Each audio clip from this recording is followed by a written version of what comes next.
తనను నమ్ముకున్న కార్యకర్తలే పార్టీకి అసలైన బలమని తెలుగుదేశం పార్టీ మరోసారి నిరూపించింది. ఎన్నికలప్పుడు కార్యకర్తలను వాడుకొని ఆ తరువాత పట్టించుకొని పాత పద్ధతికి భిన్నంగా వారి ఆరోగ్యం కోసం మంత్రి నారా లోకేష్ సరికొత్త అడుగు వేశారు. మంగళగిరిలోని ఈద్గా మైదానంలో రాష్ట్ర చరిత్రలోనే మొదటిసారిగా పార్టీ కార్యకర్తల కోసం ఒక పెద్ద ఉచిత వైద్య శిబిరాన్ని ఏర్పాటు చేశారు. తన గెలుపు కోసం రాత్రింబవళ్లు కష్టపడే కార్యకర్తల ప్రాణాలకు అండగా నిలవాలన్న లోకేష్ సంకల్పం ఈ కార్యక్రమం ద్వారా అందరికీ తెలిసింది. ఆస్టర్ రమేష్ ఆసుపత్రి సహకారంతో జరిగిన ఈ క్యాంపులో దాదాపు 530 మందికి పైగా కార్యకర్తలకు గుండె, నరాలు, ఎముకల వ్యాధి నిపుణులు పరీక్షలు చేశారు. కేవలం మామూలు పరీక్షలే కాకుండా అవసరమైన వారికి ఈసీజీ, 2D ఎకో వంటి ఖరీదైన టెస్టులు కూడా ఉచితంగానే చేశారు. అంతేకాదు పరీక్షలు పూర్తయ్యాక డాక్టర్లు రాసిచ్చిన మందులను కూడా అక్కడికక్కడే ఉచితంగా పంపిణీ చేశారు. ఈ కార్యక్రమాన్ని ఒక్క రోజుతో ఆపేయకుండా ప్రతి 3 నెలలకోసారి ఇలాంటి శిబిరాలు నిర్వహించి కార్యకర్తల ఆరోగ్యాన్ని కనిపెట్టుకోవాలని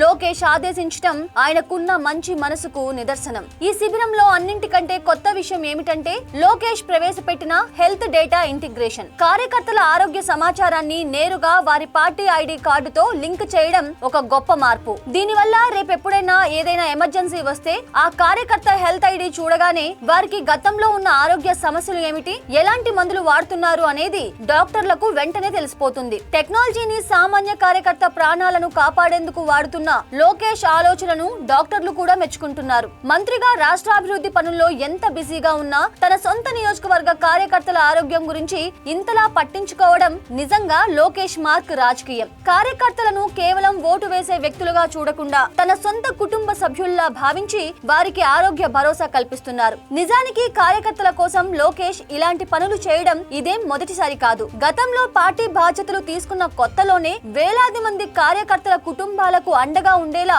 కార్యకర్తల బీమా పథకాన్ని తీసుకువచ్చి దేశం మొత్తం తన వైపు చూసేలా చేశారు. నాడు బీమాతో ఆర్థిక సాయం అందించిన లోకేష్ ఇప్పుడు ఈ హెల్త్ క్యాంపులతో తన సైనికుల ప్రాణాలకు ఒక రక్షణ కవచంలా నిలుస్తున్నారు.